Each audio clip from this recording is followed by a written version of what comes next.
Itu tadi Carlos menyebut salah satu yang dipertimbangkan untuk ditanyakan kepada si bapak itu adalah harapannya apa, dan memang itu pertanyaan, biasanya itu pertanyaan pamungkas, bener nggak sih? Jadi gue dari situ kira-kira gue berusaha mengingat-ingat kira-kira ada pertanyaan andalan nggak ya. Pertama itu pertanyaan yang mendorong si narasumber untuk menceritakan kesulitannya. Ya, jadi kalau kita beranjak dari situ, kemungkinan besar dia akan pada posisi yang bisa yang membawa si narasumber itu kepada posisi di mana dia bisa menceritakan kesulitannya dia dan membuat situasi menjadi semacam sesi curhat begitu, sehingga pada akhirnya akan menjadi lebih emosional gitu, mengarah menjadi lebih emosional. Terus yang kedua mungkin harapannya apa, terus apa yang mau disampaikan kepada siapa gitu. Misalnya kepada pemerintah, kepada siapa yang bertanggung jawab gitu. Itu kalau gue andalannya 3 itu. Mungkin ada yang lain. Ya tergantung situasi juga sih. Kalau kayak gitu gimana, Cir? Kalau gue sih tergantung situasi ya. Kita harus lihat. Kalau gue nggak punya pertanyaan itu, setiap liputan itu selalu berbeda. Nggak ada, kalau gue nggak punya rumus gitu. Yang Carlos bilang kadang pakai dilus-elus doang, yang ngomong sendiri gue nggak tahu dia ngomongnya apa, misalnya kayak gitu. Atau keluar aja gitu ya, kayak gitu-gitu. Terutama untuk yang common people ya, common sources. Kalau yang pejabat mah standar ya gitu ya, atau ya kayak gitu. Tapi ya kembali lagi sih, kita memang harus kaya, kita harus kaya. Nggak bisa kita miskin rasa tuh, nggak bisa, memang harus kaya. Kita harus kaya, nggak boleh kaya. Nah, diksi itu kita bisa pelajari itu ya dari buku yang kita baca gitu ya, dari koran, film yang kita tonton juga gitu. Makanya yang tadi.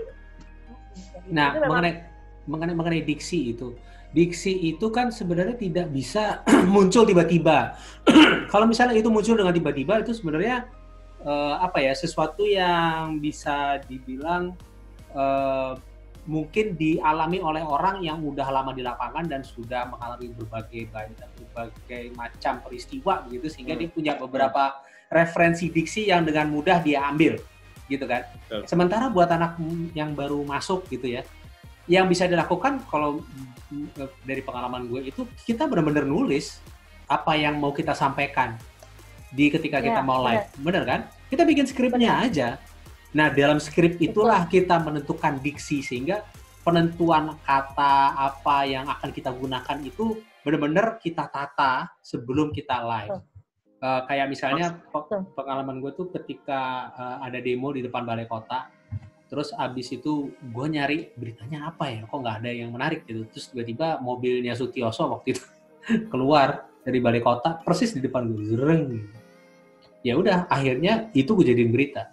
Bahwa beberapa saat yang lalu Gubernur DKI keluar dengan mobilnya, dan ini jelas menunjukkan bahwa dia tidak punya niat untuk menemui pendemo di depan balai kota. Iya, pengunjuk rasa.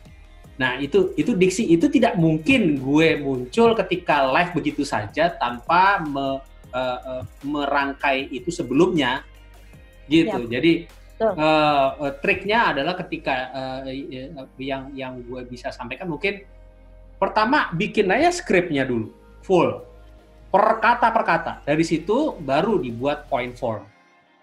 Karena kita kalau misalnya kita udah bikin skripnya, kan kita udah tahu nih setiap poin itu artinya apa sih sebenarnya yang mau disampaikan dari setiap poin itu. Tapi selalu awalnya gue bikin skrip lengkap dulu, habis itu baru dibikin point form. Mungkin ada yang lain? Betul. Aku akhir dulu. Main dikit. Ya.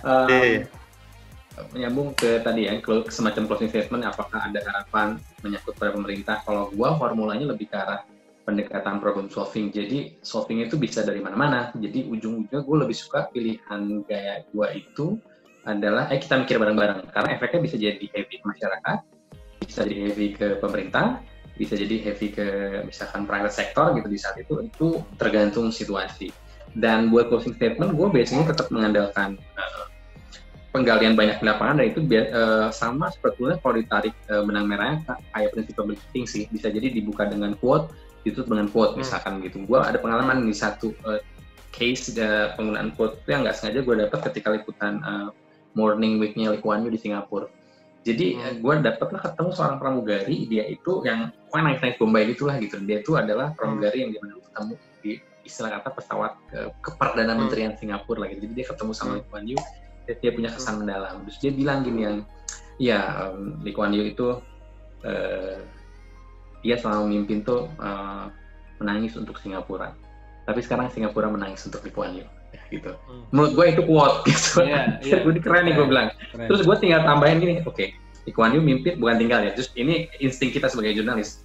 Oke, Lee Kuan Yew itu 50 tahun kurang lebih itu yang memimpin Singapura. Berarti 50 tahun Lee Kuan Yew menangis untuk Singapura. Dan di 2015 ini Singapura menangis untuk Lee Kuan Yew karena dia jasanya gitu kan ya. Ya udah itu closing jebret ternyata itu diingat banyak orang. Model seperti itu, dan itu bentuk yang nggak nyalain pemerintah kan, nggak heavy ke pemerintah, nggak masyarakat, tapi ada sesuatu yang emang sesuai konteksnya pada saat itu. Tapi kalau gue heavy-nya selalu pendekatan problem solving, lihat di mana nih gitu bisa disampaikan message untuk conclusion gitu ya, ibarat kata closing statement untuk sebuah penyampaian live report ujungnya seperti itu. Terus kalau gue tipikalnya rasanya sih kayak modelnya Mas Bay ya gitu, yang menggunakan nulis transkrip dulu baru pointers. Kalau gua kebalikannya emang mungkin kayaknya lebih impromptu ya. Jadi gua ngebayangin kalimat gua di kepala gua, dan gua tuh senangnya moving kalau live, nggak mau diem gitu di tempat. Karena by showing itu ambil nunjuk-nunjuk, jadi kayak pointers berjalan ya, itu ngingetin. Jadi gua mungkin menulisnya nggak pakai sampai tertulis dari kepala, terus kemudian diinget-inget pointersnya dari mana ke mana, menuju ke mana, terus mau ngapain. Dan dengan live moving itu membantu gitu, jadi itu keluar semua, termasuk bisi katanya gitu. Pak Carlos kayaknya ada yang mau sampaikan. Iya, aku mau menyampaikan. Jadi soal tadi nambahin Mas Bayu Macir soal pointers. Jadi begini, satu guruku yang sampai sekarang aku ingat ajarannya, materi pelajarannya, ini guru di lapangan adalah alumni ITB, kami Kotoro ya, alumni ITB ya, Kucir ya. Kami Kotoro ya. Iya, kami Koroto. Jadi begini. Alumni satu SMA bukan? SMA 13? SMA 13. Enggak, 52. Aku second layernya ya kan. Ketika kita kita dulu sebagai reporter baru, stand up baru yang benar-benar blank, mau memulai suatu cerita dari mana. Yang pertama adalah begini. Kita harus ingat bahwa kekayaan atau privilege kita sebagai stand up berita televisi adalah bahwa panca indera itu, mata dan telinga penonton itu bisa kita perkaya, karena pastinya TV mereka kan visualnya ada dan audionya juga ada, dan ada natural sound. Nah, kelebihan dari kita adalah dengan adanya kita sebagai stand up di televisi, kita itu bercerita dengan kalimat bertutur. Dan kalau aku ingat kalimat bertutur adalah ketika aku bicara dengan anak-anak mungkin ya. Ketika aku membayangkan seorang guru TK atau guru SD atau guru sekolah minggu yang kemudian ada di ingatanku, misalnya begini, mau cerita tentang handphone. Misalnya ini aku itu butuh handphonenya ini. Nah, handphone ini aku gunakan buat nelpon. Selain buat nelpon, aku gunakan juga buat membalas pesan singkat. Selain itu, aku juga bisa buat belajar. Nah, jadi dari akhir kalimat yang terakhir dari objek kemudian jadi subjek kalimat pertama. Kalimat jadi subjek kalimat berikutnya. Kira-kira dalam pemahaman aku, untuk bahasa bertutur di televisi yang aku alami sampai sekarang adalah seperti itu, memudahkan suatu hal yang rumit, ya. Jadi kita yang mempermudah, kita yang menyederhanakan, karena nenek saya di Pasir Mandoge sana tidak akan mengerti soal bailout Bank Senturi.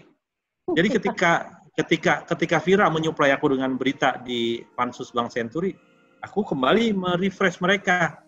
Ini adalah masalah pemberian dana talangan pemerintah kepada sebuah bank swasta yang disebut Bank Senturi, di mana dana talangan itu diberikan sebesar 6,7 triliun, dan kini DPR sudah melakukan rapat ini sampai pertemuan yang kesekian kalinya. Pada hari ini, cerita. Jadi itu kalimat bertutur. Nah, kalimat bertutur itu kemudian didukung lagi oleh ajaran Kak Miko Toro mengenai lingkaran konsentrik. Jadi seperti ini. Untuk tidak membingungkan aku dalam live report, aku akan menceritakan lingkaran konsentrik terkecil aku di situ.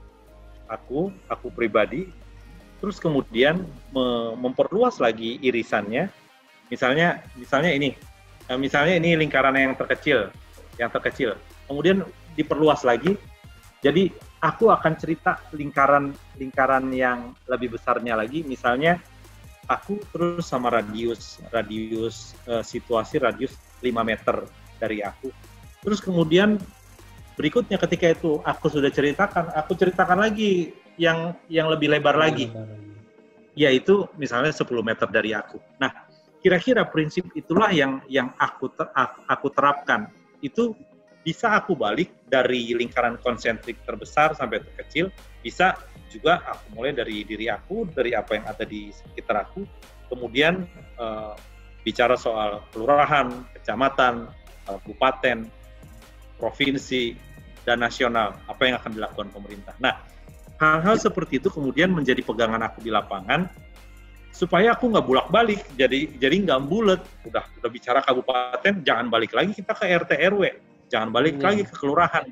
Jadi cerita itu kemudian bisa dinikmati, dan ketika itu dinikmati, aku sih yakin dinikmati sudah pasti dimengerti, dan misi aku sebagai stand-upper itu tersampaikan. Itu yang mau aku tambahin, lingkaran konsentrik. Oke, ini sudah menit-menit terakhir.